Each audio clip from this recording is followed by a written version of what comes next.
Stop, regarde ça. Lui-même, il a dit sa prophétie.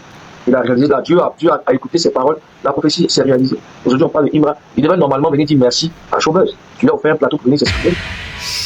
Ça va tellement bien se passer. Partage massivement cette vidéo. Les médias réclament Imra après l'avoir boycotté. Alors, comme vous pouvez le voir, il s'agit ici de Mulukuku DJ qui, dans un live, a tenu des propos quand même forts. Il dit qu'Imra a dit sa prophétie, elle s'est réalisée et il devait normalement dire merci à Showbuzz qui a offert un plateau pour venir s'exprimer. Alors, par cette vidéo, je vais éclairer la lucarne de certaines personnes. Dans ce genre d'émission comme Showbuzz qui traite des sujets à polémique, ils invitent essentiellement ceux qui font déjà le buzz, ceux qui peuvent vouloir dire qu'ils profitent de la visibilité déjà existante de l'artiste. Donc il y a très peu de chances que tu passes dans ce genre d'émission en tant qu'invité si tu es un artiste en quête de visibilité pour tes projets. Maintenant, voyons l'aide dont il parle. Dans le rap, il vous a tous mis la pression.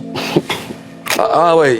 Yeah. Peut-on vraiment qualifier cela d'aide? N'est-ce pas un moyen de triturer l'artiste de questions souvent dérangeantes pour capturer ces instants de malaise, histoire que ça fasse le buzz sur les réseaux? Dans le live même qu'il a lancé pour parler de cela, on peut apercevoir un commentaire se plaignant de ses propos. Apparemment, Mulukuku encore aurait insisté sur le fait que le concert d'Imra selon lui est risqué, alors qu'ils en avaient déjà parlé auparavant dans leur émission avec Mimi la Blonde, Konabiyama. Pourquoi tu viens t'asseoir encore dans un live pour répéter cela sur internet, sachant que le concert se passera dans moins d'un mois? Qu'est-ce que tu cherches réellement? Tu connais le manager d'Imra, c'est Sly de Sly. Tu peux rentrer en contact avec lui pour faire des recommandations si tu veux vraiment aider pour le concert. Quand tu laisses tout cela et tu viens faire un live où tu n'es pas sur un plateau télé, en ton âme et conscience, tu sais que tu n'es pas en train de t'adresser aux organisateurs, mais directement aux personnes qui achètent les tickets. Ce que tu dis peut installer une crainte dans le cœur de ces personnes-là ou de leurs proches quant à l'achat de leur ticket. Quelque chose me dit que c'est la photo que Yasmine Reda a prise avec Imra qui te fait paniquer comme ça. Bref, de grâce, si vous ne voulez pas le soutenir sans intérêt, laissez-le dans son coin. Top du moment et Rap King sont là.